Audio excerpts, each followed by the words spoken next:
habis-habisnya kami kagum dan kagum kepada Engkau Tuhan. Tanamkan kepada setiap kami, Engkau jauh lebih mengenal diri kami daripada diri kami dan mengenal diri kami. Bahkan Engkau jauh lebih mengasihi diri kami daripada siapapun yang dapat disebut, termasuk diri kami dalam mengasihi diri kami. Ajarlah setiap kami tegas terhadap diri kami. Jangan kehendak kami yang jadi, melainkan kehendak mulai jadi. Dalam kebenaran yang mendasar inilah tiba saatnya kami mendengarkan isi hati-Mu. Lembutkan hati kami Tuhan. Jangan ada dalam diri kami paradigma, tata nilai, mindset mengadakan perlawanan terhadap kebenaran. Kasihani kami Tuhan. Kalau ada kebenaran tidak cocok pada kami, bukan kebenaran yang berubah, karena itu mustahil, melainkan kami yang berubah. Dan buat setiap kami tidak terkecuali suka berubah. Maka kami beriman kami pulang sangat beda dibandingkan kami tiba. Itulah yang disebut ibadah yang sejati. Roh Kudus, Roh kebenaran, berbicara. Kami siap diubahkan dalam nama Yesus Kristus. Haleluya. Semua yang percaya sama-sama katakan amin. Silakan duduk. Shalom. Shalom. Saran saya dalam satu ibadah maksimal dua aja kesaksian. Anda nanti gagal fokus. Kesaksian itu pengalaman kita bagikan. Pengalaman itu relatif. Halo. Makanya kisah para rasul tidak boleh jadi doktrin. Tapi surat kepada jemaat Roma, Galatia itu bisa doktrin. Kisah para rasul itu relatif. Kalau saya bersaksi, kesaksian Tuhan terhadap saya yang mungkin tidak terjadi pada Anda, relatif. Tetapi harus banyak waktu dengar firman Tuhan. Amin. Di situ kita belajar beribadah, karena firman Tuhan berfungsi bukan untuk menyembuhkan. 4 fungsi firman. Yang pertama, mengajar. Kedua, menunjukkan kesalahan. Ketiga, supaya diperbaiki kelakuan. Keempat, supaya dididik di dalam kebenaran. Puncak kekristenan ada pada kebenaran. Amin. Maka kritisi doa orang yang benar. Bila dengan yakin didoakan sangat besar, apanya yang benar? Doanya atau orangnya? Orangnya. Khotbah yang benar diperlukan, tapi khotbah yang benar tidak representatif rohani. Nyanyian yang benar, penyembahan yang benar diperlukan, tetapi itu tidak identik rohani. Ayo. Saya tahun ini 46 tahun jadi hamba Tuhan. Banyak worship leaders menyembah gemetar-gemetar. Tapi kedapatan saya dia naik motor lawan arah, orang lain gemetar sama dia. Dan pura-pura nggak nyambung. Nyambung nggak sih? Nyambung nggak? Ya nyambung lah. Orang Anda yang saya maksud pasti nyambung. Maka jangan lihat rohani saya saat khotbah. Gampang sekali menampilkan rohani saat khotbah, saat penyembahan, saat kesaksian. Orang pemarah, orang pemalas baca Alkitab, kalau memuji nama Tuhan mukanya rohani semua. Orang bisa kita bohongi, Tuhan bisa nggak kita bohongi? Kalau kalian mau lihat rohani saya, tinggal di rumah saya 6 bulan atau 1 tahun, lihat sehari-hari. Makanya maafkan saya Bapak Ibu, Allah itu sempurna nggak? Yes. Kalau sempurna, ada nggak tindakan Allah, percakapan Allah, pernyataan Allah sifatnya relatif? Ada nggak? Tidak. Semuanya absolut. Karena kebenaran. Ada nggak firman Tuhan berkata, banyak yang dipanggil, lanjut, Itu bobotnya gertakan atau pasti digenapi? Gemetar baca ayat itu. Karena ada kemungkinan di antara kita menggenapi yang banyak. Ayo. Why? Kenapa? Karena mayoritas orang Kristen percaya kepada Yesus bukan menurut Yesus, tapi menurut dirinya atau menurut kata orang. Ini gagal Anda. Maafkan saya. Kalau Anda sakit kanker, didoakan nggak sembuh, didoakan nggak sembuh, malah meninggal. Mana pernah Tuhan sebut itu kegagalan? Ayo. Sebaliknya, kalau Anda sakit kanker atau sakit apapun, didoakan sembuh, sehat, mana pernah Tuhan sebut itu keberhasilan? Makanya banyak yang dipanggil sedikit pilih. Karena banyak orang Kristen lebih suka sakit sembuh daripada bohongnya semua.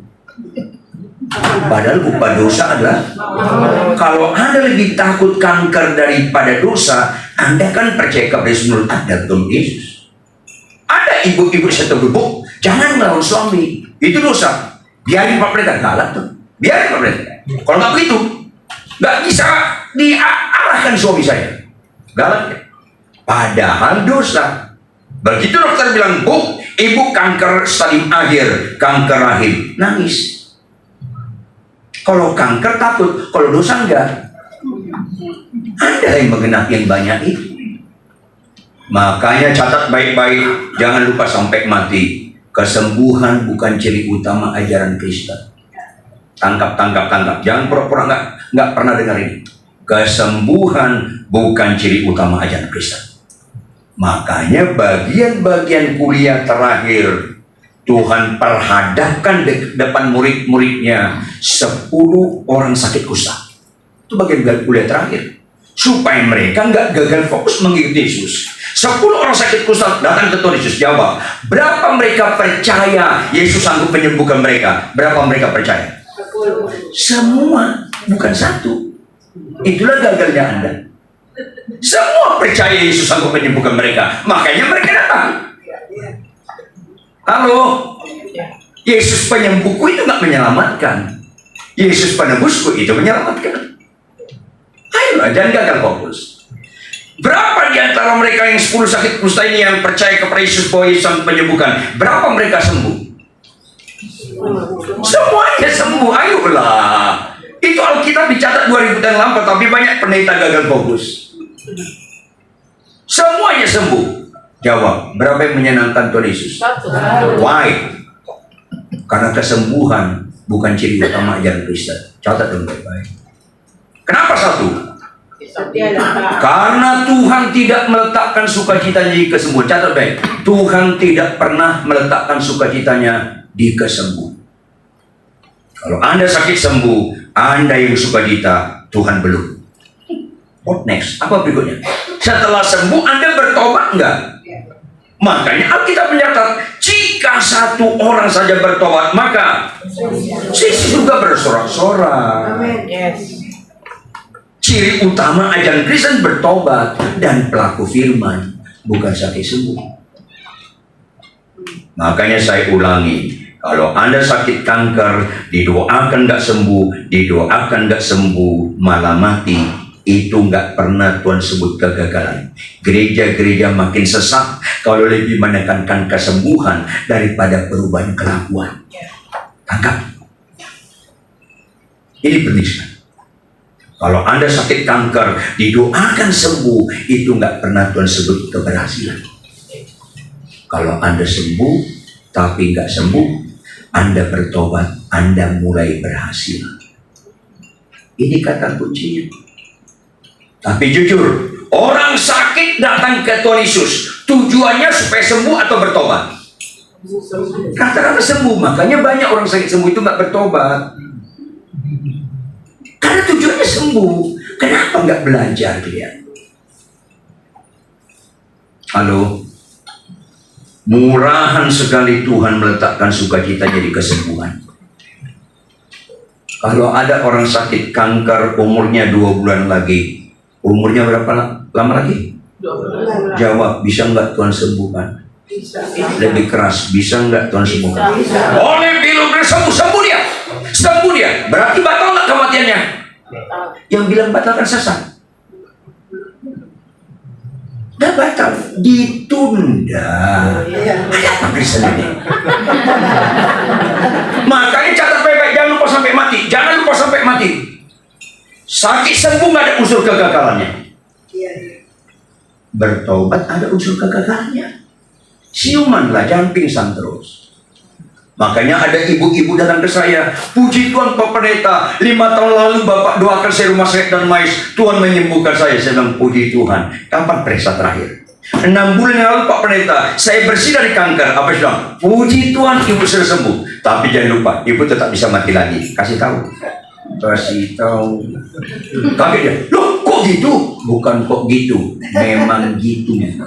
Aduhlah, tuntaslah mental dukun kalian. Ada apa Kristen ini? Khotbah kayak gini kurang populer dan tetap ada kemungkinan nggak diundang lagi. Nggak ada masalah sama saya. Saya khotbah nggak masalah diundang atau nggak diundang. Saya khotbah masalah saya bertanggung jawab di hadapan Tuhan. Amin. Karena berikutnya Yesus datang bukan sebagai juru selamat. Karena berikutnya Yesus datang bukan dalam konteks Yohanes 3:16. Karena begitu besar kasihan, bukan. Berikutnya Yesus datang sebagai hakim. Semua Anda harus bertanggung jawab di hadapan Tuhan. Saya pulang nanti, terima kasih Tuhan, kebenaran boleh sampai pada mereka. Dan saya berani berkata, saya nggak punya utang sama Anda. Kebenaran sampaikan.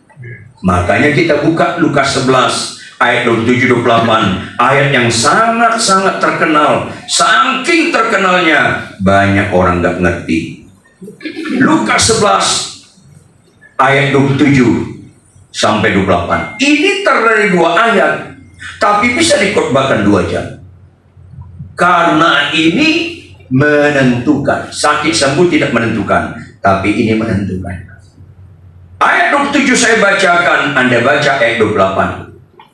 Di bawah judul perikop tentang apa? Siapa yang? Itu nilai. Ini menentukan. Kalau kebahagiaan menurut Yesus belum kebahagiaan menurut Anda Kristen seperti Anda maksud, belum Kristen seperti yang Tuhan maksud. Catat baik-baik. Makanya lihat ayat 27. Ketika Yesus masih berbicara, statusnya masih berbicara, berserulah seorang perempuan dari antara orang banyak. Berserulah artinya udah gak tahan lagi perempuan ini. Dia berseru di antara orang banyak dan berkata kepadanya, berbahagialah ibu yang telah mengandung engkau dan susu yang telah menyusui engkau. Lanjut. Tetapi yang berkata, yang berbahagia ialah mereka yang mendengarkan firman Allah dan yang memeliharanya. Tahu Anda konteks kebenaran ini? Konteks kebenaran ini, perhatikan. Yesus yang adalah Allah tidak terbatas, memberi diri dia terbatas. Jadi manusia sederhana. Jangan lupa ya, Kristen itu harus belajar sederhana. Kalau Anda punya barang mewah, Anda merasa itu bernilai, jam tangan mahal, mobil mahal, berlian mahal, itu lama-lama Anda gagal fokus. Ada pendeta jam tangannya mahal, saya khotbah di gereja dia bilang, tahu nggak Bang, dia panggil Bang karena dia waktu remaja pernah saya bimbing. Bang, tahu nggak jam tangan saya harganya berapa? Nggak tahu saya. Tebak dong Pak, saya nggak pernah jual beli jam, nggak tahu saya. Ada. Dia sebut harganya 2 miliar. Saya tatap langsung tanya. Dengar baik-baik ya, sekali-sekali bodoh boleh, tapi jangan terlalu sempurna bodoh Anda. Sakit kanker nggak malang, berkat Tuhan kau beli jadi benda mati, itu malang. Kumpulkanlah harta yang tidak habis makan. Iya, orang yang memamerkan harta-harta benda itu lama-lama penipu. Tas harta istrinya 870 juta. Jam tangannya 2 miliar, kacamatanya 125 juta. Nyanyinya apa? Ku tak membawa, padahal dia bawa. Nyambung nggak? Halo Bapak Ibu, kalau Anda buat benda itu menambah nilai Anda menghina salib Kristus. Anda lebih mahal daripada benda. Kok Anda ditentukan nilai merek mobil, merek jam tangan, merek handphone? Makanya, apa kata Mazmur 23? Tuhan adalah gembalaku, lanjut. Bukan itu terjemahannya. Makanya kalau khotbah sebaiknya belajar bahasa asli lah. Terjemahannya tau nggak? Tuhan adalah gembalaku, aku nggak perlu apa-apa lagi. Karena Tuhan sudah membuat aku terpesona, yang lain nggak daya tarik lagi lah. Makanya Mazmur 73 ayat 25 katanya, siapa gerangan ada padaku di surga selain engkau? Lanjut, selain engkau. Bohong lu. Ayolah. Orang bisa kita bohongi, Tuhan nggak bisa kita bohongi. Ini penting sekali. Akhirnya kita nggak ngerti nilai. Tuhan yang jadi manusia namanya Yesus untuk menyelamatkan orang berdosa. Tahu Anda konteks sebelumnya, orang-orang berdosa termasuk tokoh agama saat itu mengatakan Yesus kerasukan Beelzebul. Bayangkan, Tuhan disebut kerasukan setan. Tapi apa reaksi Yesus? Ulangnya apa? Reaksi. Ulangnya apa? Reaksi. Yesus dengan sabar menjelaskan. Sampai seorang ibu kagum sekali. Beruntung sekali seorang ibu punya anak seperti ini. Berbahagialah seorang ibu yang mengandung kau dari manusia. Makanya catat Bapak Ibu anak-anak muda, Kristen itu kelihatan di reaksi. Bahasa roh itu aksi. Jangan buat rohani di bahasa roh. Anda ngawur. Khotbah itu aksi. Jangan lihat rohani waktu khotbah. Penyembahan, menyanyikan pujian, suara bagus itu aksi. Kristen itu harus disimpulkan di reaksi. Balaslah kejahatan dengan reaksi. Bohong loh. Ayolah, jangan teori. Jika ditampar pipi kiri reaksinya, kasih tangan kiri menangkis, masukkan tangan kanan. Ayolah. Di luar Kristen, dengar baik-baik, di luar Kristen hanya aksi, reaksinya nol. Catat dong baik, itu perbedaan signifikan orang percaya Kristus dengan nggak Kristus, yaitu reaksi. Makanya di luar Kristen, tangkap, di luar Kristen memfasilitasi ilmu bela diri. Orang Kristen, saya peringatkan Anda, jangan belajar ilmu bela diri. Anda mulai sesat. Karena berlawanan, orang Kristen itu harus sangkal diri. Di situ aja deh, selesai orang Kristen. Ada pendeta bangga, dia dan satu. Ngapain dan satu? Itu bela diri. Makanya maafkan saya nggak pakai mic. Pernah dengar sinetron Sidul? Ya. Si Sidul, anak Betawi asli. Lanjut, kerjaannya sembahyang. Jawab, itu aksi atau reaksi? Aksi. Positif atau negatif? Positif. Banyak orang Kristen kerjaannya nggak baca kitab tiap hari. Rusak Anda. Yang harus baca kitabnya saya. Nah gitu dong. Bertobat. Mana pernah Anda percaya kepada Yesus menurut Alkitab kalau Anda nggak disiplin baca Alkitab? Sakit kanker nggak serius, malas baca Alkitab serius. Kalau nggak percaya Anda, matilah nanti malam tanya Yesus, pasti benar yang saya ucapkan ini.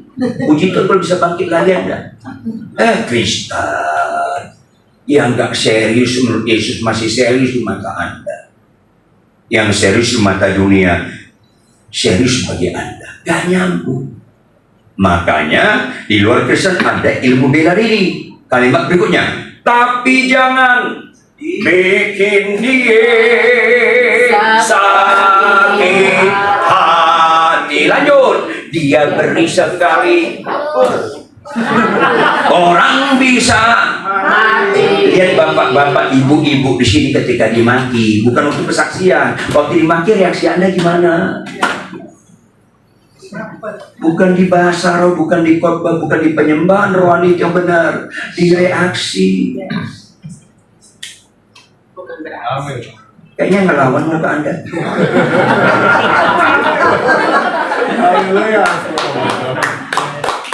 Di reaksi. Ulangi gimana? Reaksi. Ibu-ibu ketika suamimu ngomong, aku nyesal karena sama kamu. Apa balasanmu? Reaksimu? Aku juga. Tumben jujur lu. Reaksi. Bapak-bapak kalau istri kita ngomong, aku nyesel kalau malu bilang, "Ma, sampai mati pun aku nggak pernah nyeselkan sama." Itu baru rohani. Sekalipun kau bisa khotbah atau nggak bisa khotbah, bukan di khotbah rohani, di reaksi orang rohani. Papa itu jelek, mama cantik. Biarkan dia solo karir. Biarkan dia solo karir. Kalau kalian duet, mana pernah kalian rohani? Sekalipun khotbah kalian bagus. Gak usah tepuk tangan bertobat aja. Gak ada rohani tepuk tangan. Iman tanpa perbuatan mati. Tepuk tangan tanpa pertobatan innalillahi. Jangan lupa. Anda kira tepuk tangan itu rohani? Kagak. Apalagi makin murahan Kristen itu. Kalau suruh beri kemuliaan bagi Tuhan, tepuk tangan. Itu bukan memberi kemuliaan sama Tuhan. Gampang sekali memberikan kemuliaan bagi Tuhan. Tepuk tangan. Kalau kau tepuk tangan tapi lancar juga komentar tuh, ya sama aja kau nggak akan rohani. Ayo. Bersyukurlah Anda sebelum meninggal dengan khotbah hari ini, supaya kalau tahun depan meninggal agak beres hidup Anda. Ada kemungkinan nggak tahun depan kita meninggal? Bicara kemungkinan adalah kemungkinan sebelah kanan Anda persis tahun depan meninggal. Mulai takut kan? Kristen. Sebelah kanan Anda persis kemungkinan tahun depan meninggal. Kalau sebelah kiri Anda mungkin bulan depan. Kristen. Jawab, kalau Anda naik pesawat ke Singapura, maunya pesawatnya on time atau delay? On time. Kalau delay kesel nggak? Delay 2 kali. Kesel. Delay 3 kali. Ngamuk kali itu. Jawab dong, konsisten dong. Mana lebih bagus, Singapura atau surga? Kalau kita dipanggil ke surga, maunya on time atau delay? Pembodohan masih penekanan kesembur-kesembur itu. Catat baik-baik. Makanya kalau kalian baca Alkitab dengan benar, Yesus menyembuhkan kalangan orang yang percaya supaya percaya. Karena kesembuhan itu jembatan bukan tujuan. Jembatan bukan tujuan. Kalau kita rame-rame dari sini ke Semarang, dari sini kemana? Semarang. Berarti tujuan kita kemana? Semarang. Ketemu jembatan enggak? Niat nggak kita berhenti dan nginap di kolong jembatan? Sakit Anda kalau fokusnya kesembuhan. Kayaknya ketawa Anda ada unsur tangisan. Terlalu banyak ajaran-ajaran yang menyesatkan sekarang ini. Makanya Tuhan bilang apa? Banyak yang dipanggil, sedikit yang terpilih. Karena Kristen lebih menekankan mujizat daripada perbuatan ajaib. Padahal nggak ada perbedaan signifikan. Tuhan dengan iblis berkenan dengan mujizat, nggak ada perbedaan signifikan. Ada apa bisa? Yuk kita buka Matius 24 ayat 24. Matius 24 ayat 24. Sama-sama baca Matius 24 ayat 24. Jangan pura-pura nggak ngerti ayat ini. Sama-sama baca. 1, 2, ya. Sebab Mesias palsu dan nabi-nabi palsu akan muncul, dan mereka akan mengadakan apa? Tanda-tanda dahsyat dan apa? Mujizat. Sehingga kiranya mungkin mereka menyesatkan orang-orang pilihan. berarti apa paling strategis iblis pakai untuk menyesatkan orang? Mujizat. Iya. Kalau gereja lebih menekankan mujizat daripada perbuatan ajaib, saya sakit. Ayo dong. Iblis bisa menyembuhkan enggak? Jangankan iblis, anak buahnya yang terkecil, Onari namanya. Allah Tuhan Kristen ini. Lama-lama gereja-gereja sesat kalau menekankan mujizat. Karena ini paling gampang menyesatkan. Sehingga sekiranya mungkin mereka menyesatkan, karena paling gampang menyesatkan itu dari mujizat. Ini Alkitab sudah tertulis 2000 tahun lampau. Kenapa nggak diperhatikan? Lain dengan perbuatan ajaib. Perbuatan ajaib nggak bisa dilakukan iblis. Kata tidak ada yang mustahil bagi Allah jangan digunakan untuk mujizat. Ada beberapa lagu-lagu kata tidak mustahil untuk mujizat. Itu ngawur. Saya dulu tahun 79 pembina pemuda gereja se-Jakarta Bogor. Karena saya dulu kuliah teater, kuliah musik, saya sempat dosen drama musikal. Saya amati lagu-lagu rohani sekarang banyak sekali nggak rohani. Termasuk doa Yabes yang lagi dinyanyikan. Ada apa Kristen ini? Itu kan aku. Kiranya aku berlimpah-limpah, lanjut, dan memperluas. Mana ada kewajiban untuk memperluas kerajaanmu, daerahku? Itu perjanjian lama, nggak boleh lagi diangkat sekarang. Kita memperluas kerajaan Allah. Amin. Ada apa Kristen ini?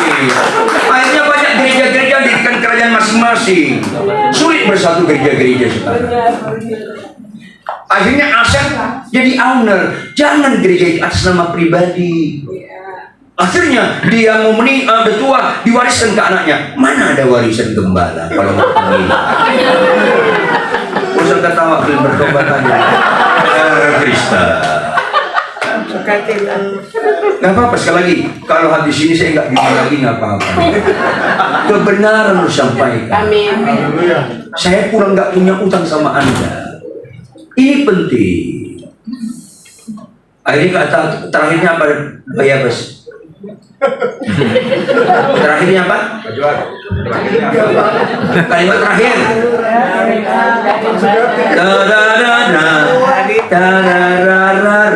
Sehingga kesakitan. Siapa bilang? Anda halusinasi tidak mungkin sakit. Makin tua Anda makin gampang sakit. Kristen ini itu kan mimpi halusinasi. Dan maafkan saya, dunia ini polusi makin kotor, kualitas makanan makin nggak berkualitas, makin gampang sakit. Zaman ada pernah umur berapa tahun orang? Zaman Nuh 700, zaman Musa 200, zaman kakek nenek saya 106, zaman kita mungkin 100. Makin lama makin berkurang, karena makin lama makin merosot kesehatan kita. Jangan nyanyikan lagu itu lagi. Kecewa. Termasuk jangan lagi nyanyikan lagu Ku kalahkan musuh dan melompat tembok. pantas hilang jemuran. Rupanya orang gereja itu lompat tembok kami. Itu konteks Yosua. Kita nggak boleh lagi melompat tembok hari ini.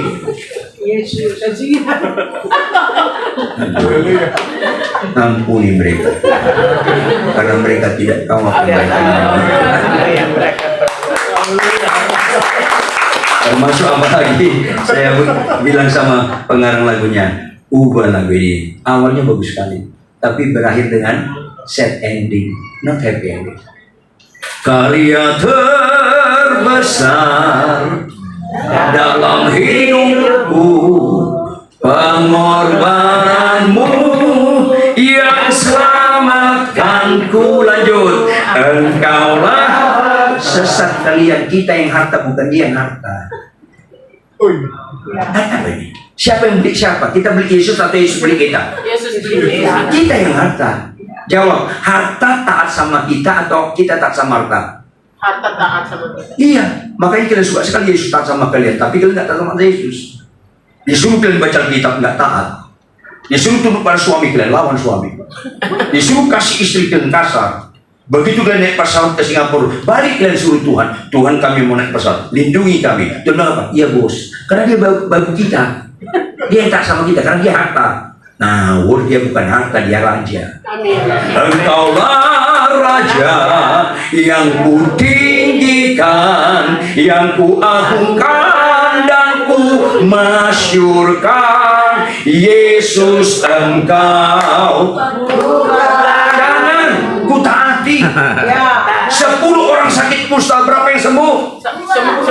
Semua. Berapa yang kagum sama Yesus? Semua. Berapa yang taat? 1. Aku dong. Semua kagum. Kalau nggak percaya Anda mati nanti malam. Wawancara yang 9 yang di neraka nanti. Kagum nggak? Oh, kagum, dia menyembuhkan aku. Tapi kau itu tidak, kau taati? Enggak. Yesus, engkau ku taati. Itu firman kita hari ini.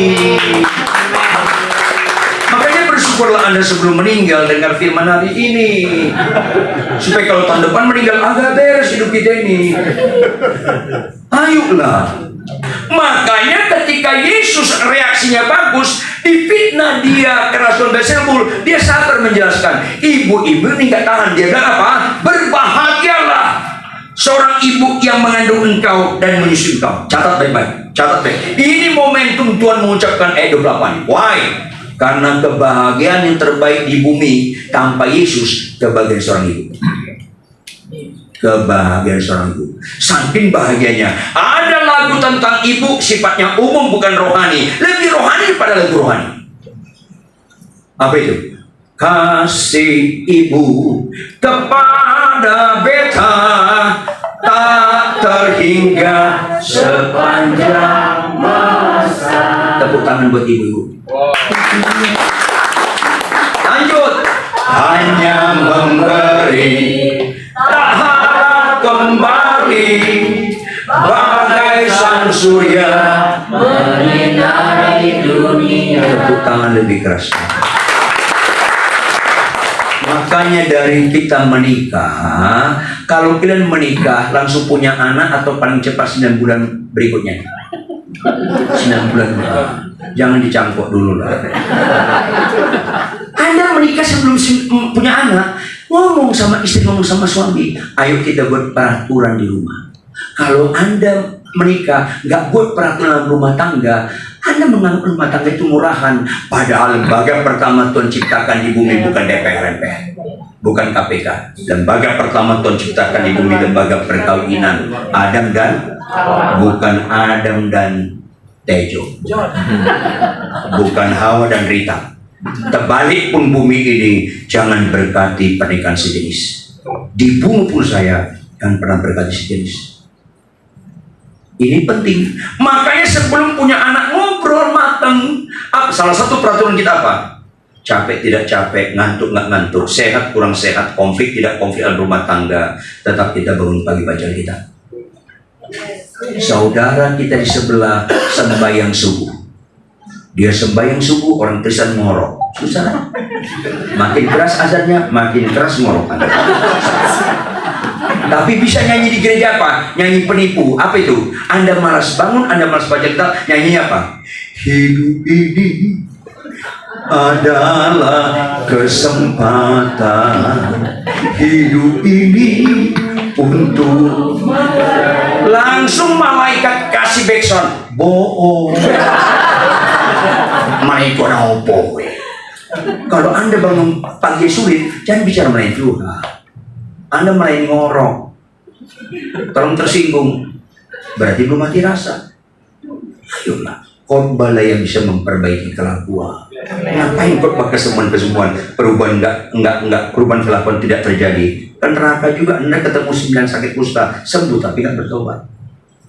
Mayoritas orang sakit sembuh nggak bertobat karena kesembuhan dianggap tujuan. Ini penting sekali.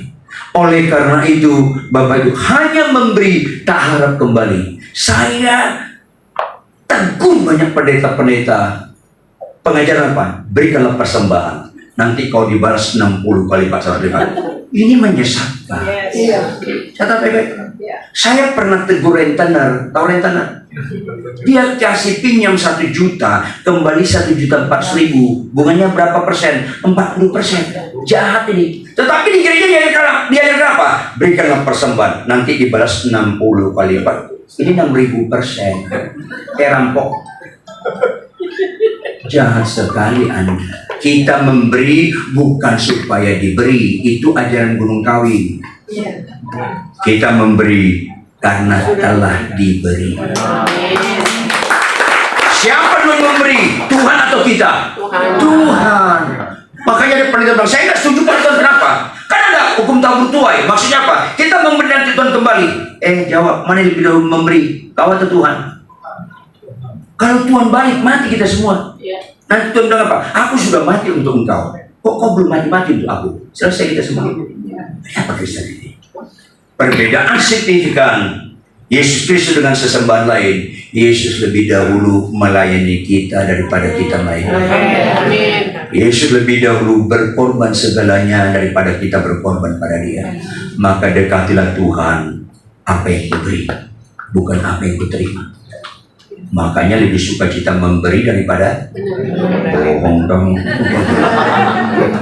Orang Batak, enak ngomong suka sendiri ya. Orang Batak suka menerima, nggak suka nggak suka memberi, lebih suka mengambil. Makanya orang Batak tuh, kalau ke pesta bawa kantong plastik. Orang Manado bagus. Orang Batak, orang Manado jelek sekali adatnya. Suku lain lebih jelek lagi. Engkau Batak, boleh dong saya gramatir sedikit. Siapa suruh nang saya kot? Bapak Ibu hanya memberi, tak harap kembali. Saya kalau khotbah di mana saja di dunia ini, saya nggak mikirkan berapa yang saya dapatkan. Saya mikirkan apa yang terbaik saya berikan. Amin. Itu namanya ibadah. Kau satu bertangan bertobat aja.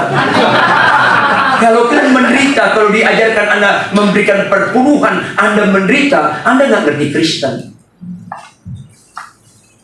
Aduh, seharusnya orang Kristen sukacita sekali kalau dibilang di gerejanya ada memberikan perpuluhan. Anda sukacita karena itu nilai memberi. Lampu ini disebut hidup karena ada yang diberi. Apa yang dia beri? Cahaya. Kalau dia nggak bisa memberikan cahaya, dia disebut hidup nggak? Mati. Kalau Anda sulit memberikan perpuluhan di gereja Anda memang mati rohani Anda.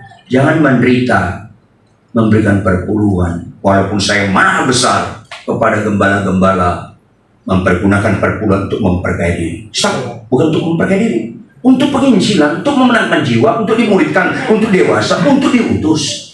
Bukan untuk memperkaya diri. Beli mobil 6 miliar. Bangkunya cuma 2. Aduh, 2 orang. Boros sekali kau ngambil itu 2 orang. Kalau niat beli kendaraan 6 miliar, beli 3 bus, banyak bangkunya. Karena kita bicara fungsi, bukan nominal. Berubahlah melalui pembaruan berimu. Maka momentum kebahagiaan seorang ibu, kebahagiaan yang unggul tanpa Kristus. Ayat 28, perhatikan ayat 28. Kata apa pertama diucapkan ayat 28? Tetapi, tahu fungsi tetapi? Fungsi tetapi membuat kalimat sebelumnya kurang nilainya atau batal nilainya. Itu dia, 2 kemungkinan. Kurang atau batal? Jawab, Bapak itu ganteng loh. Itu positif atau negatif? Positif. Tetapi berikutnya negatif atau positif? Pasti negatif. Yang membuat nilainya berkurang atau batal. Bapak itu ganteng loh, tetapi melambai. Serem. Oh, rupanya melambai toh. Horor. Itu tetapi. Bagus nggak pelajaran bahasa Indonesia kalian? Ibu itu cantik loh, tetapi penipu. Cantiknya bagus bajunya, batal. Makanya berapa? Tetapi karena ada kebahagiaan yang lebih mulia daripada kebahagiaan seorang ibu, itulah tujuan Yesus mati di kayu salib, supaya kita ditebus, status kita dulos, dia kurios, kita taati dia, kita pelaku firman. Tidak ada kerohanian yang terbaik selain pelaku firman. Maka itu tegas. Iman tanpa perbuatan, khotbah tanpa perbuatan, penyembahan tanpa perbuatan, mati semua. Ini penting sekali. Yaitu apa kata Tuhan Yesus? Kata Tuhan Yesus, yang berbahagia ialah mereka yang mendengar firman Allah dan memeliharanya. Apa itu memeliharanya? Memelihara diwakili 2 kata kerja. Apa itu? Merenungkannya siang dan malam dan melakukannya. Dicatat Bebe. Kegagalan orang Kristen tidak disiplin membaca firman, nggak disiplin ke gereja ibadah. Itu kegagalan. Kejahatan orang Kristen mendengarkan firman Tuhan, mengkhotbahkan firman Tuhan, tapi tidak merenungkannya siang dan malam. Apa arti merenungkan? Firman Tuhan itu harus menembak diri kita terlebih dahulu. Jangan pernah khotbahkan yang tidak kau lakukan. Semua khotbah-khotbah yang timbul dari doktor teologi, belajar hermeneutik, Yunani, Ibrani, tapi kalau dia tidak lakukan, bobotnya hanya informatif, bukan transformatif. Itu beda. Ini penting sekali. Jangan khotbahkan yang tidak kau lakukan. Merenungkan artinya, itu firman harus menembakkan diri kita. Yang setuju katakan amin. Yang setuju angkat tangan tinggi-tinggi. Yang setuju aja, taruh tunjuk ke atas. Ikuti saya. Belokkan ke diri sendiri. Ikuti saya. Ayo ikuti saya. Hai jiwaku. Kalau kau baca firman, jangan kau arahkan ke orang lain. Untuk diri kau. Bertobat kau. Jangan khotbahkan yang nggak menembak kau. Ini penting sekali. Banyak orang menyimpulkan rohani dengan sekolah teologi tinggi-tinggi. Halo. Sekolah teologi tinggi itu dimensi akademis, knowledge, gnosko, not oida. Pengetahuan yang Tuhan hendaki adalah pengetahuan yang kita lakukan. Anda nggak ngerti arti mengampuni kalau Anda bisa menjelaskan arti mengampuni, tetapi Anda tidak mengampuni. Ketika Anda lakukan, di situ Anda ngerti arti pengampunan. Kalau nggak dilakukan hanya teori. Itulah ahli Taurat orang Farisi. Makanya Bapak Ibu, yang berbahagia bukan sakit sembuh, yang berbahagia bukan menang pilkada atau pemilu, yang berbahagia bukan jadi pengacara terkenal, yang berbahagia bukan jadi konglomerat. Catat baik-baik. Kalau kau ikut pemilihan legislatif, kau berhasil, itu nggak pernah Tuhan sebut berhasil. Kalau kau ikut pilkada, kau kalah, itu nggak pernah Tuhan sebut gagal. Ayo dong, selaras dengan pikiran Yesus. Kalau kita tidak disiplin baca Alkitab, nggak merenungkan firman Tuhan, akhirnya jadi pelaku. Kalau nggak, itu gagal. Sekalipun kau jadi pemenang gubernur, presiden, atau kalah. Jadi jangan letakkan nilai menang pilkada, menang pemilu. Enggak. Banyak nanti presiden masuk neraka. Ayolah. Saya sedih ada seorang ibu bilang, Pak Riton tolong ikutin doa puasa kami dong. Doa puasa apa ini? Anak saya ikut 10 besar Indonesia Idol. Terus gimana? Doakan puasa, doa apa? Supaya menang. Sesat kamu. Loh kenapa sesat? Saya tanya. Dari 10 orang kontestan yang 10 besar itu, berapa Kristen? 6 Pak Pendeta. Mereka juga doa yang sama. Egois banget kalau doanya. Doa yang benar apa? Tuhan tolonglah anakku dalam mengikuti Indonesia tetap sehat. Dan dia memberikan yang terbaik sekalipun menang atau gagal. Itu doa yang waras. Kok melawan bukan? Rata-rata kita doa egois. Pak Pendeta tolong anak saya mau jadi calon bupati di Tapanuli. Enggak apa? Supaya menang? Enggak. Doakan supaya dia melakukan yang terbaik. Doakan kalau dia menang jangan maling. Gitu doanya untuk jabatannya. Buta-buta. Sorry bahasa Jerman nih. Kampungan. Iyalah, nggak hebat anak kau menang bupati, nggak hebat anak kau jadi gubernur, nggak hebat sekalipun anakmu mau jadi presiden. Yang hebat cari dahulu kerajaan Allah dan hidup benar. Yang hebat sekalipun anakmu lurah, camat atau siapapun namanya. Amin. Karena orang seperti itu yang tahan masa penghakiman. Yes. Amin. Pengacara terkenal katanya hebat, enggak. Banyak pengacara mati masuk neraka. Kalau nggak percaya mati Anda nanti malam intip lah banyak. Karena rata-rata pengacara pakai UUD, ujung-ujungnya pakai KUHP.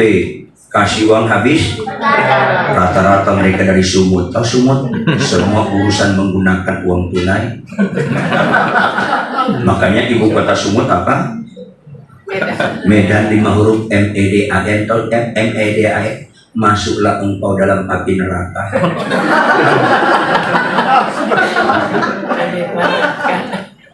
Siapapun, kejarlah dosa orang supaya bertobat. Jangan berkati orang kaya, berkati tapi masih berzina, masih menggelapkan pajak. Anda bukan pendeta, Anda penjahat. Karena Anda suka uangnya tapi jiwanya Anda jorokin. Amin. Tahu nggak Anda 3 bagian besar bahagia di dunia ini? Pertama, kebagian hina, bodoh, dan bobrok. Tidak sedikit orang Kristen bahkan pendeta pun masih menganut kebagian hina dan bodoh dan bobrok. Yang kedua, kebahagiaan umum. Apa yang kedua? Kebahagiaan umum. Mayoritas orang Kristen masih menganut kebahagiaan umum. Yang ketiga, kebahagiaan sejati. Sedikit sekali orang Kristen menganut kebahagiaan sejati. Yang pertama, kebahagiaan hina, bodoh dan bobrok. Apa itu? Kalau Anda berbuat dosa, nggak ketahuan, Anda bahagia. Itu hina, bodoh, dan bobrok. Mana lebih serius? Kanker atau bisul? Why? Sederhana. Lihat dari akibatnya. Kanker bisa mati, bisul kagak. Kedua, lihat dari siapa yang turun tangan mengatasi masalah. Kanker minimal 2 dokter spesialis. Bisul, nggak usah ke dokter, tantangnya itu bisul. Nanti dia bengkak kemerah-merahan, mulai kebiru-biruan, ada matanya meletus sembuh sendiri. Pengalaman pribadi. Kenapa lebih serius kanker? Lihat dari biayanya. Biaya untuk mengobati kanker itu bisa ratusan juta. Bisul nggak usah bayar pun, pelapotin aja, nanti dia sembuh sendiri. Dengar baik-baik, kalau kena kanker sebaiknya ketahuan sejak awal atau akhir. Tangkap ini supaya kalian jangan sesat. Tangkap ini. Mana lebih serius, dosa atau kanker? Dosa. Lihat akibatnya, sama seperti kanker dengan bisul. Upah dosa maut, bukan upah kanker maut. Jangan lupa, tidak sedikit orang kanker nggak sembuh mati masuk surga. Yang penting dia bertobat. Tidak sedikit orang sakit kanker disembuhkan masuk neraka karena dia nggak bertobat. Karena bukan kesembuhan tiket ke surga, pertobatan. Amin. Supaya fokus kita bukan mujizat, tapi perbuatan ajaib. Bertobat itu nggak mungkin produk setan. Sembuh itu bisa produk setan, bisa produk Tuhan. Kalau bertobat itu absolut produk Tuhan. Karena iblis tidak menginginkan Anda bertobat. Silakan kau khotbah, silakan kau memimpin pujian, silakan kau kesaksian. Tetaplah bermain dosa, tetaplah berzina, tetaplah buka situs porno, tetaplah berbohong. Itu kan dia menginginkan iblis. Silakan kau khotbah. Iblis sampai limit tertentu nggak menghalangi kau khotbah, nggak menghalangi kau basaro, nggak menghalangi kau bernubuat. Yang penting jangan bertobat. Iya, benar. Buka Lukas 15 ayat 7. Ini Alkitab jelas. Makanya makin sedikit orang berbahagia karena pelaku firman. Lukas 15 ayat 7. Perhatikan ayat ini. Saya bacakan buat Anda, perhatikan baik-baik. Lukas 15 ayat 7. Dimulai dengan ucapan apa? Aku berkata kepadamu. Enggak semua ucapan Yesus dimulai dengan kata aku berkata kepadamu. Kalau ada ayat dimulai dengan aku berkata kepadamu, sifatnya sangat pribadi, yaitu tunjuknya lagi tunjuk muka Anda. Artinya kalimat berikutnya jangan lupa sampai mati. Berikutnya, demikian juga akan ada, artinya pasti digenapi. Ada sukacita di surga karena apa? Satu orang berdosa yang bertobat. Lanjut, lebih daripada sukacita karena apa? 99 orang benar. Ini keras sekali. Dengar baik-baik dong. Jarang Tuhan menggunakan perbandingan. Kalau dia gunakan perbandingan supaya tahu Anda konsep nilai, supaya Anda tahu mana yang serius. Untuk mujizat 1:9. 10 orang sakit kusta, 1 yang bertobat, 9 enggak. Untuk pertobatan 1:99. Mayoritas pendeta, pengkhotbah terkenal, ketua sinode, rektor sekolah teologi, banyak mujizatnya sulit bertobat. Mayoritas. Catat deh. Jangan sampai kita makin dipakai Tuhan, makin sulit bertobat. Halo? Iya. Mana bapak-bapak lebih menikmati teguran istri atau pujian istri orang? Kalau kau menikmati pujian istri orang, pasti, bukan mungkin, pasti kau mengenal Yesus 99. Pasti. Peringatan. Sehebat-hebatnya istri orang dalam mengenal saya, mana bisa dia mengenal saya seperti istri saya dalam mengenal saya? Gak bisa. Saya khotbah 5 kali di Surabaya. Habis khotbah ketiga, keempat durasinya agak panjang. Gembalanya bilang, Pak Pendeta bisa istirahat ke sana, ada kursi pijat, kopi dan sebagainya. Saya jalan ke sana. Tiba-tiba ibu-ibu muda datang kejar saya. Siapa yang ngejar saya? Bukan nenek-nenek. Ibu. Pariton. Oh ya Bu, ada apa? Nangis. Akhirnya saya ketemu idola saya. Stop. Karena pembohong ini. Halo. Saya suka sekali dengar khotbah Bapak. Nggak usah suka, lakukan. Apa yang suka? Pak Ridwan, bisa nggak konseling saya? Nggak bisa Bu. Loh kenapa? Kita lawan jenis. Nanti saya hubungi gembala setempat, cari hamba Tuhan perempuan membimbing ibu. Apa dia bilang? Bukan gitu Pak Ridwan. Saya cocok sekali sama Pak. Cocok. Oh, ibu lagi kesurupan. Stop. Saya menikah masuk 40 tahun. Proses pencocokan masih terus kami kerjakan. Masa orang ini nongol cocok?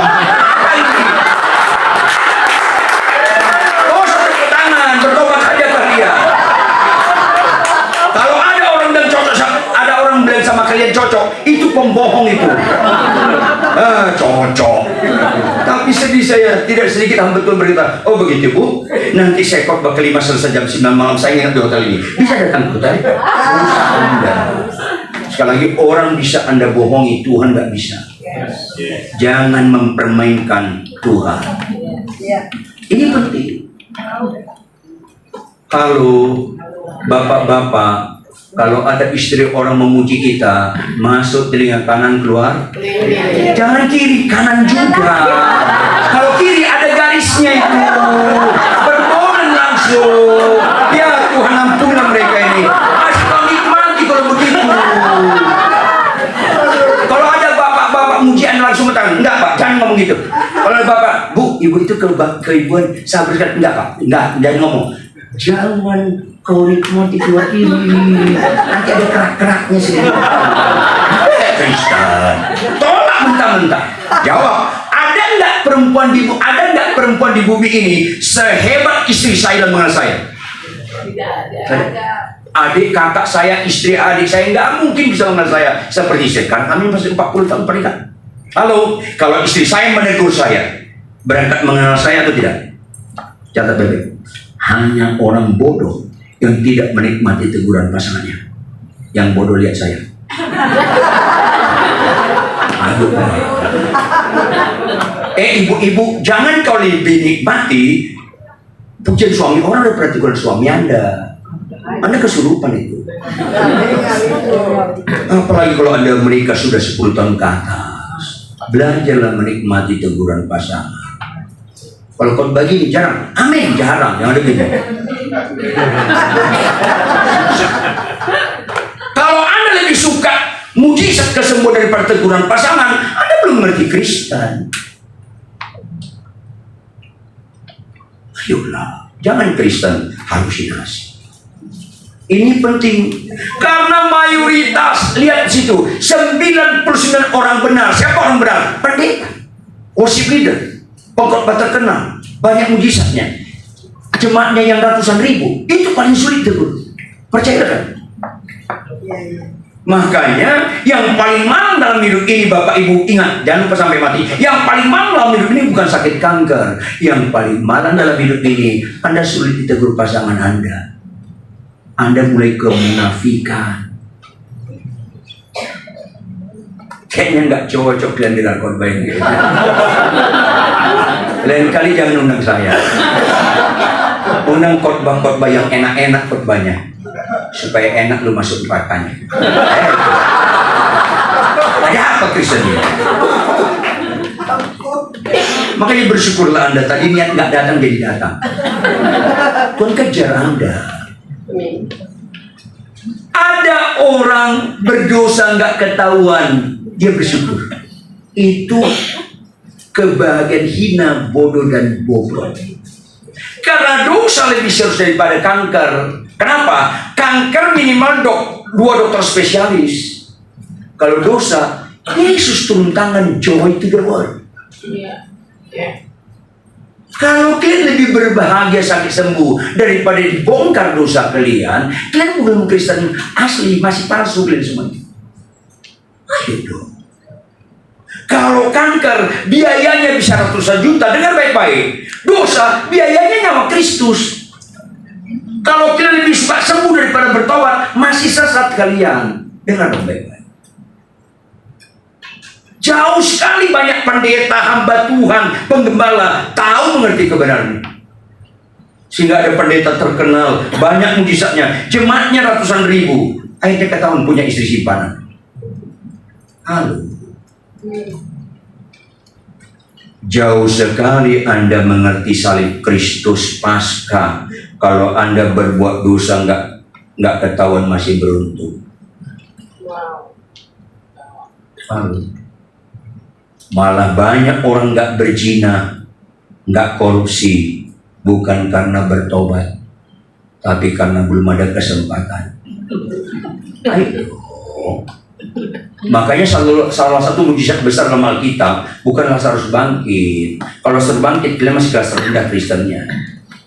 Salah satu mujizat yang besar dalam Alkitab, Yusuf kerja di rumah Potifar. Kata kuncinya tahu nggak? Rumahnya sangat sepi, nggak ada orang.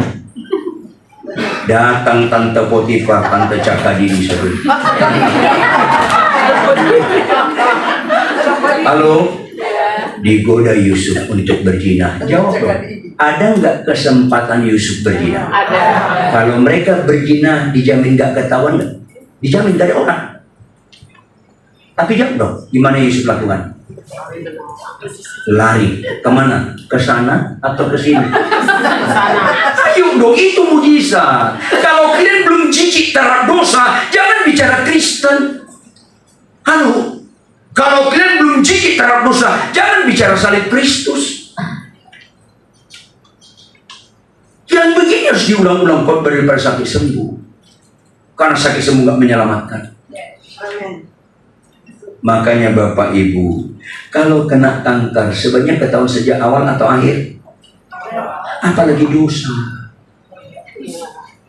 Makanya saya ajarin Anda berdoa, tangkap, jangan lupa sampai mati. Saya ajarin berdoa, Tuhan, dosa itu keji. Bisa masuk neraka gara-gara dosa, bukan yang lain. Dosa itu keji, sampai kau datang ke dunia disalibkan gara-gara dosa kami. Oleh karena itu Tuhan, kau kirimkan Roh Kudus. Amin. Roh yang menuntun aku hidup kudus. Amin. Tolong aku jangan berbuat dosa lagi. Itu doa pertama orang percaya, bukan soal sakit sembuh. Tetap buka kemungkinan, bukan konteks excuse. Tapi dalam konteks masa pertumbuhan, Abraham masih bisa jatuh dosa, Daud bisa jatuh dosa, bukan konteks excuse. Masih mungkin kita jatuh dosa. Maka berdoa, Tuhan tolong aku jangan berbuat dosa lagi. Tetapi Tuhan, kalau sampai saya berbuat dosa dalam nama Yesus, tolonglah langsung ketahuan. Bila perlu sedikit dipermalukan, supaya kejadian yang gak nyaman ini melatih ulang aku yang dablek ini, bahwa aku gak cocok dengan dosa. Bukankah itu doa lebih bagus daripada kesembuhan? Ya. Jangan sesatlah. Kalau sampai aku berbuat dosa, tolonglah langsung ketahuan. Bila perlu sedikit dipermalukan, supaya kejadian yang gak nyaman ini melatih ulang bagi aku yang keras kepala ini, bahwa sampai kapanpun aku gak pernah cocok dengan dosa. Itu sehat Kristen Anda. Makanya mujizat di atas kesembuhan, kita berbuat dosa ketahuan, itu di atas kesembuhan. Kalau ada bapak-bapaknya selingkuh, tahu selingkuh nggak? Berhubungan sama kuntilanak. Janjian sama si kuntilanak depan lobi MKG Mall Kelapa Gading. Dia jemput, maafkan saya, dia bawa ke puncak untuk berzina. Sampai di hotel yang sepi, dia gandeng si kuntilanak. Kalau di hotel untuk berzina, dia pesan kamar. Lagi pesan kamar, ketemu ibu mertuanya, mujizat nggak? Kok ketawa kan, kayaknya nggak terima. Masih bobrok kalau kalian begitu.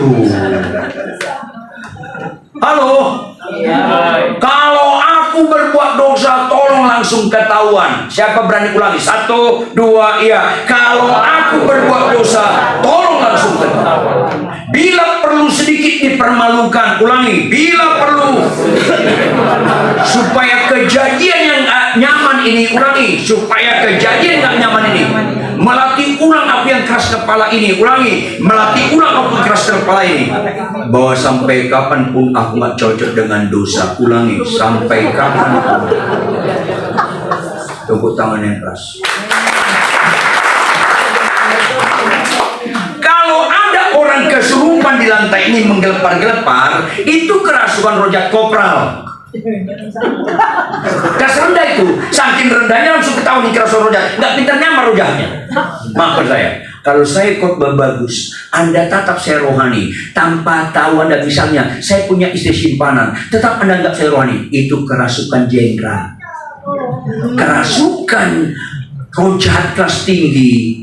Kita berbuat dosa tanpa tahu orang, tetap kita dihargai rohani. Itu kerasukan rojak kelas tinggi. Catat baik, catat baik.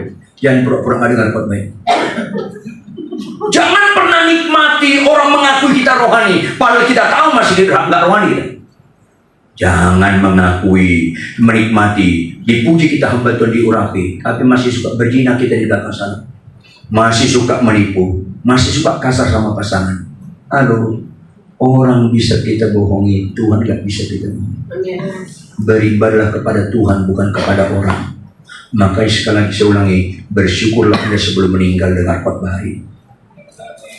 Kalau aku berbuat dosa, tolong langsung ketahuan dalam nama Yesus, tolong, supaya ada sifat memalukan, mengkonfirmasi ulang bagi saya sampai kapanpun aku gak cocok dengan dosa. Yang ngeri, kita berbuat dosa, bisa penampilan kita seolah-olah rohani. Kau sedang digembalakan setan. Siapapun Anda yang main-main dalam dosa, tetap kau nikmati orang menganggap kita rohani, kau lagi digembalakan setan. Yang kayak gini harus dikhotbahkan. Bukan soal sakit sembuh, bukan soal miskin kaya, bukan soal nggak punya anak, bukan soal itu. Hiduplah dalam kekudusan. Karena Allah dahsyat di tempat kudusnya. Kebagian hina, bodoh dan bobrok masih banyak dilakukan orang Kristen. Itu masalahnya. Ketika ipar Anda maki-maki Anda, memfitnah Anda, ketika disakit kanker Anda, syukuri loh, itu kerasukan setan Anda. Kalau Anda gembira dengan kemalangan orang, Anda masih menganut kebagian yang bobrok. Ayolah. Ini Kristen yang benar. Yang kedua, saya percepat. Kebagian umum. Ulangi apa? Jawab. Orang Kristen suka nggak kesembuhan? Agama lain suka nggak kesembuhan? Penjahat suka nggak kesembuhan? Kesembuhan itu kebagian umum. Ada apa Kristen ini? Rendah banget kematian Yesus dan kuasa kebangkitannya. Dimensinya kebagian umum. Rendah banget. Jangan serupa dengan dunia. Makanya kesembuhan-kesembuhan itu kebagian umum. Kau menang jadi presiden, kau menang jadi gubernur, kau dapat jenderal, itu kebagian umum. Nggak usah saksikan yang sifatnya umum. Nanti gagal fokus jemaat itu. Makanya kesembuhan-kesembuhan jangan terlalu sering disaksikan. Berubah nggak kelakuan Anda? Itu yang disaksikan. Di luar Yesus pun ada kesembuhan. Kalau sakit sembuh, itu kebagian umum. Rendah banget ke Kristen memaknai salib Kristus kalau bobotnya kebagian umum. Yuk kita buka Markus 1 ayat 42. Yuk perhatikan, tolong perhatikan, konsentrasi penuh. Markus 1 ayat 42. Supaya kita menjadi Kristen seperti yang Tuhan maksud. Sama-sama baca Markus 1 ayat 42. Jangan gagal fokus. 1, 2, iya. Ketika itu juga lenyaplah penyakit kusta. Catat baik-baik, jangan lupa sampai mati. Kau anak-anak rohani, kau nggak dewasa rohani. Kalau fokusnya lenyaplah penyakit kusta orang itu kanak-kanak rohani. Kalau kau dewasa rohani, fokusnya bukan itu. Catat baik-baik, fokusnya keterangan waktunya. Jawab, keterangan itu kata apa sih? Tolong nih, cerdas ya, tolong cerdas, kritisi. Tuhan perlu tahunan atau seketika membuat lumpuh berjalan? Tuhan perlu tahunan atau seketika membuat Lazarus bangkit? Tuhan perlu tahunan atau seketika membelah Laut Merah? Apa yang Tuhan sampaikan di balik itu? Hai umatku, ini mujizatku terendah. Gampang, seketika.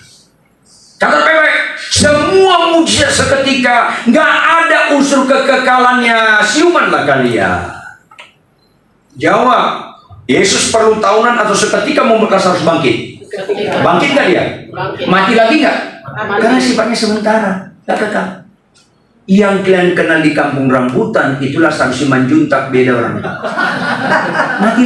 Mati lagi. Nggak kekal.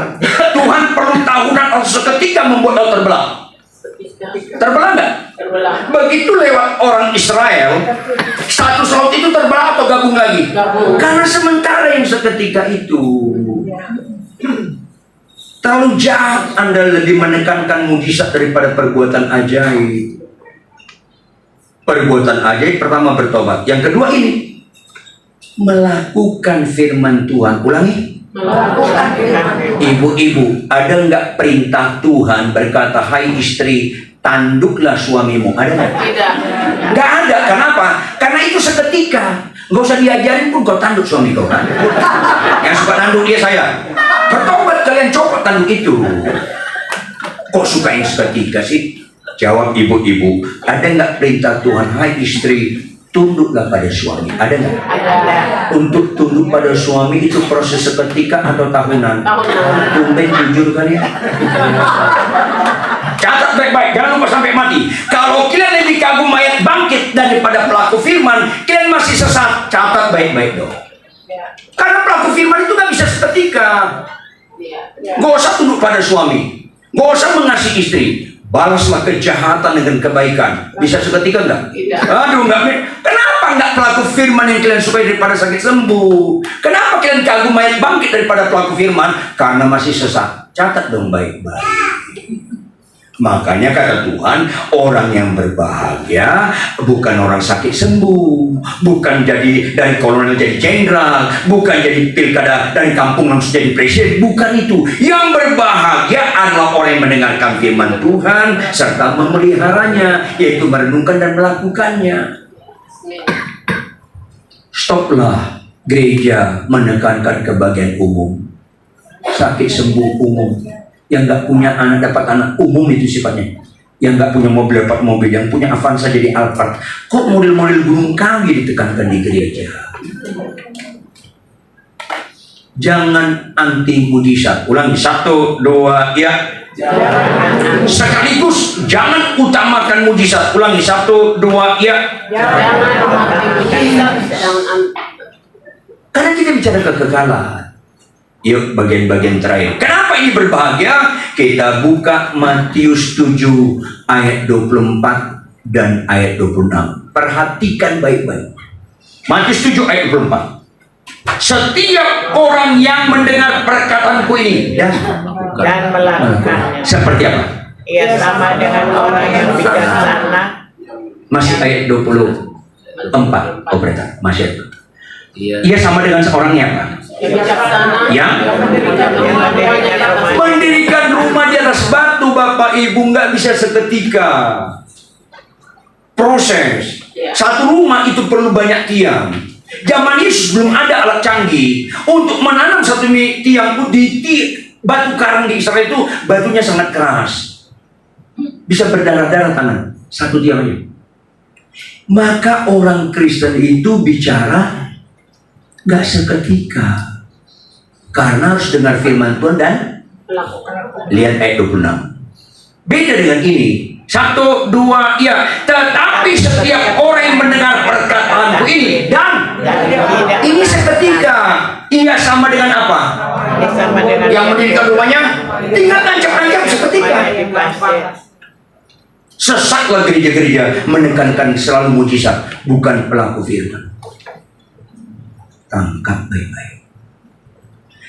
Orang Kristen, saya khotbah di Amerika, di Eropa, di Afrika, di mana-mana, saya ingatkan mereka, orang Kristen dibagi dua.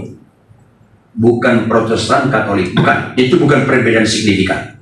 Bukan Protestan, karismatik, bukan. Stop, bukan. Dibagi dua. Apa itu? Mendengarkan firman Tuhan dan melakukannya. Mendengarkan firman Tuhan dan tidak melakukannya. Saya yakin dalam ruangan ini akhirnya dibagi dua. Suka nggak suka kalian? Dibagi dua. Ada yang pulang terus merenungkan firman ini dan mau berdoa, Tuhan aku mau jadi pelaku firman aku. Tapi ada yang pulang melupakan firman ini. Tetap dibagi dua. Itu pilihan. Jangan lupa. Ini peringatan keras. Jangan bedakan gereja itu tepuk tangan atau enggak. Jangan. Itu enggak signifikan. Gereja itu bahasa roh atau enggak. Stop. Itu enggak menentukan. Yang menentukan akhirnya kita pelaku atau enggak pelaku. Ini penting. Lihat Matius 7 sebelumnya ayat 21-23. Karena banyak orang keliru memaknai firman melalui rohani. Ya, bukan setiap orang yang berseru kepada Tuhan akan masuk dalam kerja. Bukan, melainkan apa? Pelaku firman. Malanglah hidup Anda ibu-ibu kalau Anda masih ngelawan suami. Setelah dengar khotbah ini tetap Anda lawan juga. Itu bahasa Jermannya double. Malang. Kalau Anda sakit kanker malam ini nggak sembuh, nggak malang Anda. Yang malang itu Anda nggak melakukan. Malanglah kau bapak kalau masih kasar sama istri. Lebih malang lagi kalau kau dengar khotbah ini nanti kasar lagi. Itu kesurupan. Makanya banyak orang memaknai rohani yang salah. Ayat 22. Lihat ayat 22. Pada hari terakhir berapa orang? Bahasa Yunaninya bukan banyak, bahasa Yunaninya mayoritas. 1000 pendeta 300 masuk neraka itu banyak. Tapi konteks ini 1000 pendeta 600 masuk neraka itu mayoritas. Konteks ini mayoritas. Akan berseru kepadaku, Tuhan, Tuhan, bukankah kami bernubuat demi namamu? Dianggap bernubuat itu rohani, bukan pelaku firman. Berikutnya, Tuhan, bukankah kami mengusir setan demi namamu? Gereja memerlukan nubuat, gereja memerlukan mengusir setan, tetapi bukan itu kesimpulan rohani, melainkan mereka yang melakukan kehendak Bapa itu kesimpulan rohani, pelaku firman. Tuhan, bukankah kami mengadakan banyak mujizat demi namamu juga? Banyak sekali gereja menganggap ini rohani, akhirnya ketipu. Orang yang bernubuat, musir setan, melakukan banyak mujizat. Apa kata Tuhan ayat 23? Sama-sama baca ayat 23. 1, 2, iya. Pada waktu itulah aku akan berterus terang kepada mereka dan berkata, Aku tidak pernah mengenal kamu. Berasal daripadaku. semua yang bernubuat, semua musir setan, semua buat mujizat, kalau nggak pelaku firman, hanyalah kau pembuat kejahatan. Semua orang yang tidak pelaku firman, kejahatan. Catat baik-baik. Jadi bukan lagi mujizat ukuran rohani, pelaku firman. Makanya Tuhan bilang iman tanpa perbuatan mati. Berbahagia itu mendengarkan firman Tuhan, merenungkan dan melakukannya. Maka tema kita hari ini seperti tadi apa? Kebahagiaan sejati. Ulangi apa temanya? Kebahagiaan sejati. Bagian-bagian terakhir kita buka Yosua 1 ayat 8. Kenapa berbahagia? Yosua 1 ayat 8. Ada 3 kata kerja. Pertama apa? Janganlah engkau lupa. Kata jangan ada unsur peringatan dan larangan. Tuhan kurang kerjaan melarang yang gak serius. Apa arti memperkatakan? Konteks sekarang, jangan pernah kalian bapak ibu lupa membaca Alkitab tiap hari di rumah. Mana bisa kalian pelaku firman kalau nggak disiplin baca Alkitab? Malanglah hidup Anda kalau Anda malas baca Alkitab. Nggak boleh lupa. Kemudian yang kedua, tetapi renungkanlah itu yang paling banyak menyita waktu, bukan membaca. Membaca bisa 1-2 jam, tapi merenungkannya itu siang dan malam. Karena firman yang kita baca harus lebih banyak kita tembakkan pada diri kita. Jangan khotbahkan yang tidak kau lakukan. Baru sinergi, disiplin baca Alkitab, militan merenungkan siang malam. Baru supaya untuk jadi pelaku firman harus ada sinergi, disiplin baca Alkitab, militan merenungkan siang malam. Doktor teologi nggak jamin pelaku firman. Rektor sekolah teologi nggak jamin pelaku firman. Gembala yang jemaatnya banyak nggak jamin pelaku firman. Pengkhotbah terkenal nggak jamin pelaku firman. Anda tahu, puluhan tahun kami mengadakan penelitian. Dari 1 juta orang Kristen lahir baru, cuman 100.000 yang baca Alkitab tiap hari, 1/10. Harus saya peringatkan Anda, sakit kanker nggak serius, malas baca Alkitab serius. Jangan mati dulu, berinsaf, expired. Dari 1 juta orang Kristen lahir baru, cuma 100.000 yang baca Alkitab tiap hari, 1/10. Dari 100.000 yang baca Alkitab tiap hari, cuma 5.000 yang merenungkannya siang dan malam. Makin kecil lagi. Tadi 1/10 daripada 1 juta, sekarang 5.000, 1/20 dari 100.000. Makin kecil lagi.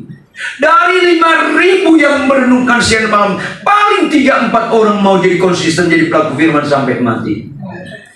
Banyak yang dipanggil, sedikit yang dipilih. Bukan kebetulan kita dengar firman hari ini, karena Tuhan sayang sama Anda. Supaya Anda tidak memaknai Kristen sekedar sakit sembuh, miskin kaya. Maka penutup, mana lebih sulit, pelaku firman atau tidak pelaku? Jawab dong, mana lebih sulit, pelaku firman atau tidak pelaku? Pelaku, karena mendirikan rumah di atas batu. Lebih sulit istri tunduk pada suami daripada lumpuh berjalan. Lumpuh berjalan itu seketika, mendirikan rumah di atas pasir. Tapi kalau lumpuh berjalan, kanker sembuh, kau lanjutkan dengan pelaku, itu mendirikan rumah di atas batu. Lalu, mana lebih gampang panen, jagung atau jati? Jagung. Tahu nggak jagung berapa bulan panen? 3 bulan. Tahu nggak jati berapa lama panen? Saya pernah membina pengusaha jati di Jepara, senior dulu Pak Harun almarhum. Saya bilang, Pak Harun, cari jati yang bagus bagaimana? Apa nih Bang? Pak Pendeta, jangan terima jati dari tanah yang subur. Kaget ya? Wah, kenapa? Pak Pendeta, kalau dari Jawa Barat itu tanah subur. Kalau ditanam bibit jati, cepat besarnya. Akhirnya, kepadatan kayunya kurang solid. Karena kandungan airnya banyak. Nanti proses pengeringan bengkok nih. Makanya Bapak Ibu, jangan terlalu subur. Kandungan air Anda terlalu banyak. Nanti proses pengeringan bengkok dulu. Jadi gimana Pak Arun? Cari jati di tanah kurang subur. Yang paling baik di Indonesia ini di Jawa bagian selatan antara Jawa Tengah, Jawa Timur. Curah hujannya tipis, lambat pertumbuhannya, tapi kepadatan kayunya solid. Wow. Terus kalau tumbuh Pak Pendeta, ada cabangnya, potong supaya dia tetap lurus. Motongnya itu nggak bisa dipelajari di perguruan terbaik di dunia, nggak bisa. Harus di lapangan dan bisa gagal. Wah, sulit sekali. Iya. Terus tunggu minimal 30 tahun. Aduh. Wah, kaget saya. 30 tahun? Wow. Setelah 30 tahun baru kita panen. Belum Pak. Oh belum. Terus gimana? Setelah minimal 30 tahun, gali tanah melingkar batang jati itu berjarak 1 meter dari batang luar. Wah, untuk apa? Gali, cari akarnya. Potong, matikan dia. Makanya untuk jadi pelaku firman harus matikan si aku. Hidupku bukan Aku lagi. matikan. Wow, setelah mati baru kita panen. Belum, Pak. Oh, belum juga. Belum. Jadi gimana? Biarkan di situ dia mati 2-3 tahun. Panenlah 1 batang dijual. Bisa harganya 1 miliar ke atas 1 batang.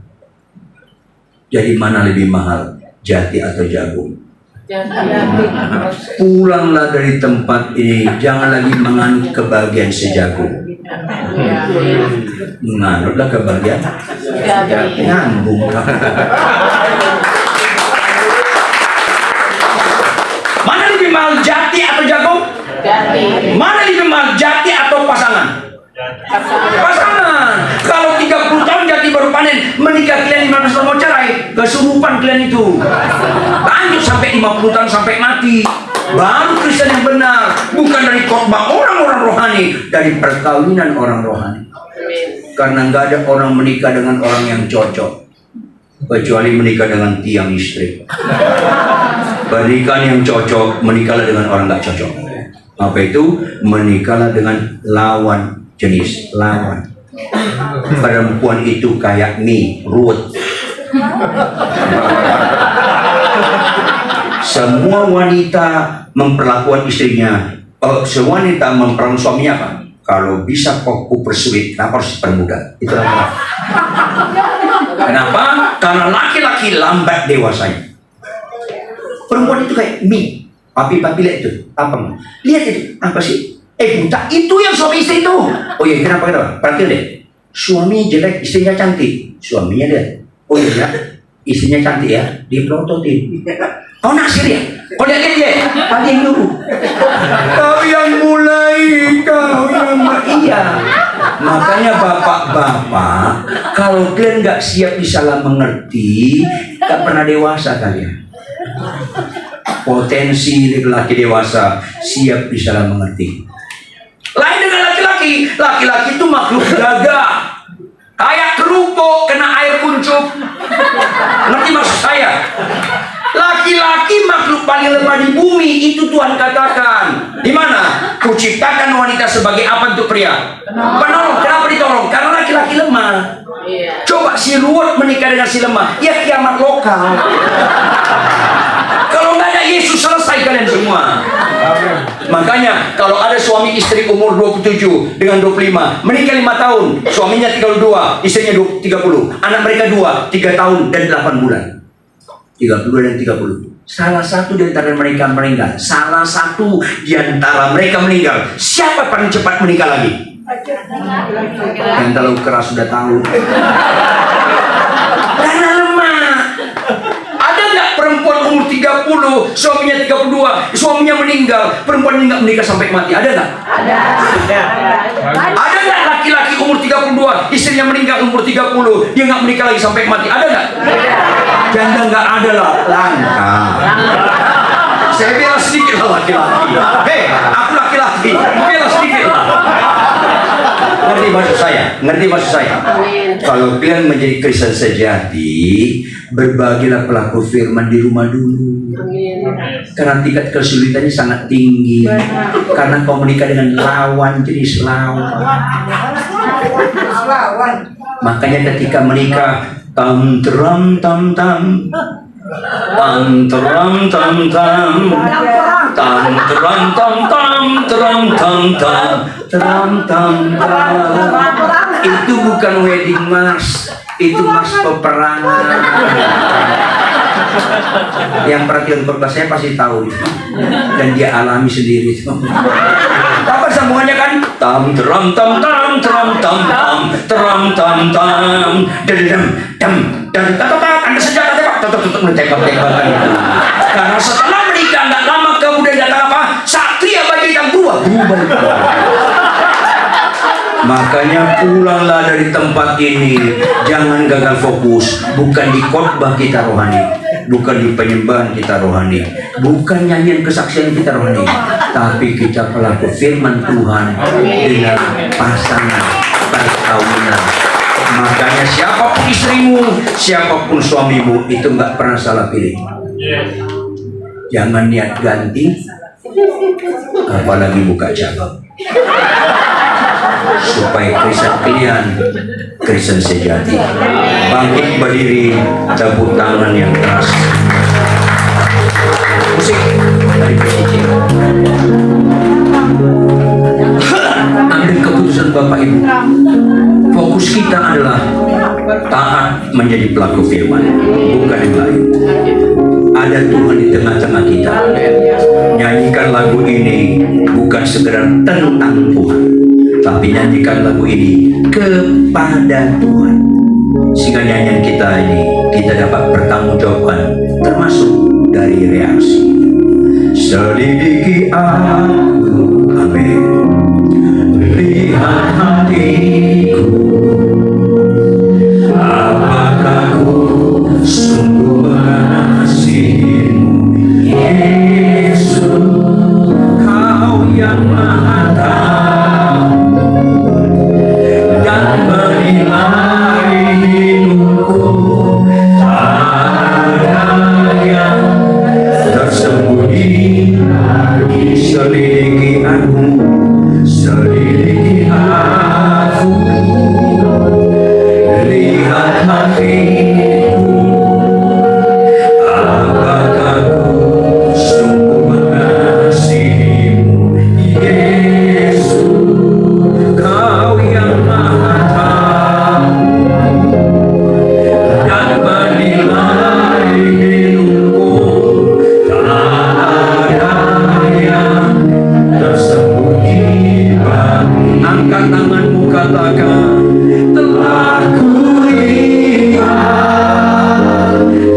perjuangan kita bukan supaya diakui orang. Perjuangan kita berkenan di mata Tuhan. Satu perjuangan kita supaya didapatkan Tuhan tetap kita setia. Starting point setia dalam perkawinan. Kalau engkau pernah menyakiti pasanganmu, minta ampun malam ini. Kalau engkau pernah mengkhianati perkawinanmu, walaupun banyak orang gak tahu, pasangan pun kita pun gak tahu, minta ampun di hadapan Tuhan hari ini. Supaya kita beribadah kepada Tuhan dengan merdeka, tidak ada ganjalan. Sekaligus bilang, Tuhan, kalau sampai saya berbuat dosa lagi, tolong langsung ketahuan. Bila perlu sedikit dipermalukan, supaya sampai kapanpun aku gak pernah cocok dengan dosa. Yang sepakat katakan amin. Yang sepakat angkat tangan kamu tinggi-tinggi. Telah kulihat kebaikan-Mu yang tak pernah habis di hidupku. Ku berjuang sampai akhirnya Kau dapati aku tetap setia. Kau ada di tengah-tengah kami, Tuhan. Ampuni kami kalau perjuangan kami tidak terarah untuk Kau dapatkan kami tetap setia. Ampuni kami kalau kami seringkali menikmati pujian orang. Padahal gak ada orang seperti Engkau mengenal kami, Tuhan.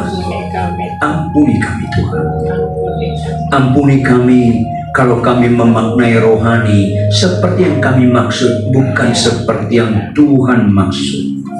Kenapa Kau bilang berbahagia itu mendengarkan firman Tuhan serta memeliharanya? Karena itu rohani sesungguhnya. Sekalipun kami bisa khotbah atau tidak bisa khotbah, sekalipun kami bisa bahasa roh atau tidak bisa bahasa roh, karena bukan situ nilai itu mendengarkan firman Tuhan, merenungkannya siang dan malam, dan melakukannya.